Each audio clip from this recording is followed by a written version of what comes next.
Hey guys, my name is Nick Zahner. I'm going to be your MCAT instructor for the Kaplan course that's starting tomorrow. Kaplan suggested this is a new thing they're trying, that we do a little video to introduce. It's a little dorky, but I've got to do it, so here I am. We're going to be meeting in Building 26 on the MIT campus, and in a little bit at the end of this video I'm going to give some play-by-play instructions to get there. I'll have some signs up, and then also just program my number into your phone in case you're having trouble getting there. I'd recommend maybe budgeting 10 or 15 minutes early just this first time, because with every classroom session we really chuck it full, so we'll be missing out if you come in a little late. I just wanted to go through a few things with expectations on the course, and then also what you can do to get the most out of it. The first and foremost thing is going to be class participation, and I referenced this in a previous email, but some students sometimes, it's been my experience when I'm teaching, will be hesitant to participate. The Kaplan method is based off of the Socratic teaching style, where it's going to be really engaged. I'm going to be asking a lot of questions, and first of all, it's very boring and dull if there's just the crickets chirping when I ask questions, but also you're not going to get the most out of the course. It's been my experience in past in teaching, and also Kaplan's done some internal studies, but the students that participate the most and engage in the coursework are the ones that really benefit. I'm sorry, my nose is itching, I don't know why. So really try to push yourself in that, and I mentioned this in a previous email, but I really want to stress it again. The classroom we have, no one knows you're taking the Kaplan course. No one knows, so any errors you make in the classroom setting, first of all, no one's going to remember 5 minutes past after, and beyond that, no one cares, because everybody has areas where they're weak or not as strong in.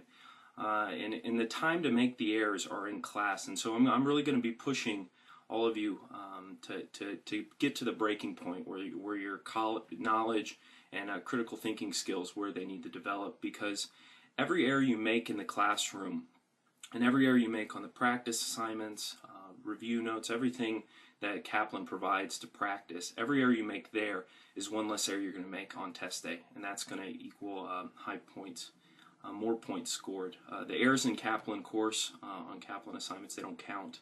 The ones come test day do, and that's why we want to maximize the number of errors beforehand so we can minimize them come test day.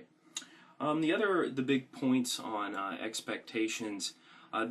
We only have 3 hours a session, and we have 12 total sessions together. And so we're going to be surveying the most difficult concepts and also the most high yield.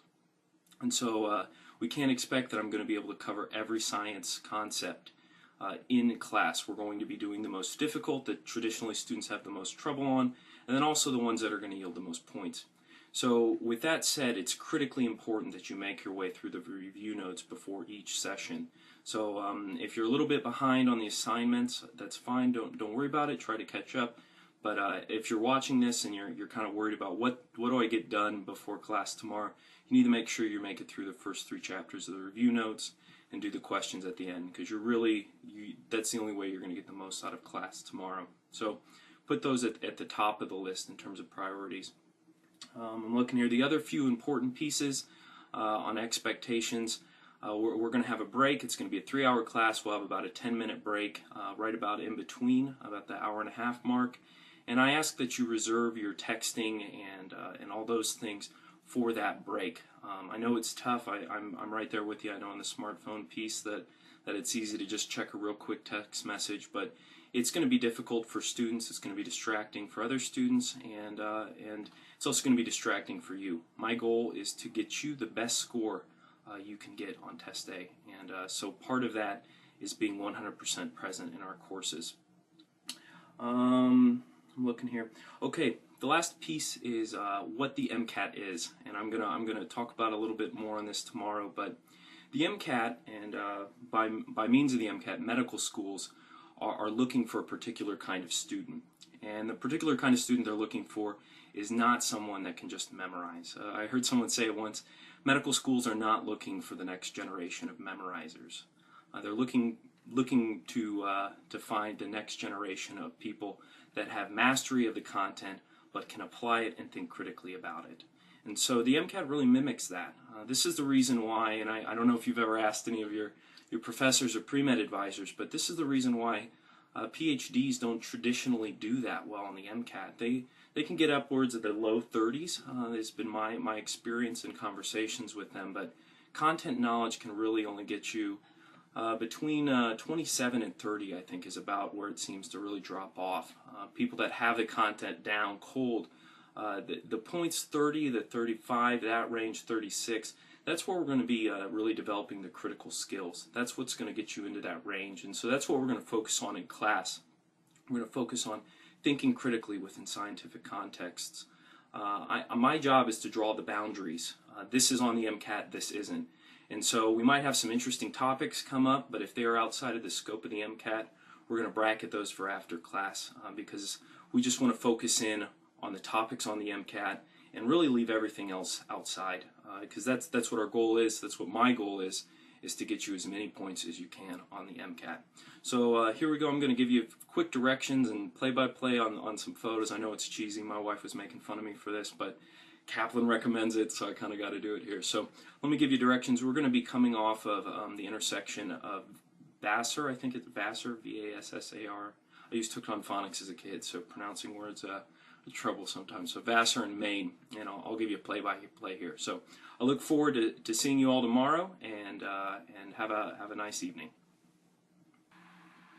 Okay, so what we have here is a map of the particular part of the MIT campus where we will be meeting. If you notice here, we're at the intersection of Main Street and Vassar Street. You're going to walk down to, I think it's building 34 is what you're going to actually enter through. And as you see here on this slide, this is what it's going to look like, the building you're going to walk into from standing out on Vassar Street. So you're going to go through the doors where those arrows are pointing. Here's another photo of the revolving doors. You're just going to walk through those. Now this is a view of after you exit the revolving doors. You actually have to go through another set of doors. It's kind of arduous to get here, but it's going to be the set of the doors to your left, and you're going to actually go back outside. After exiting, you're going to have a Y path, and you're going to follow the right-handed path and go down a set of stairs. And as you see here, you're gonna see this view and just continue walking down the road. Building 26 is going to be to your left. As you see here, this is building 26. You're going to walk up the path, and there's going to be some bikes there right here, and then you're going to want to turn left. Turn left, and you're going to face these doors. There's actually a sign that says building 26, and I'll have some signs posted that say Kaplan.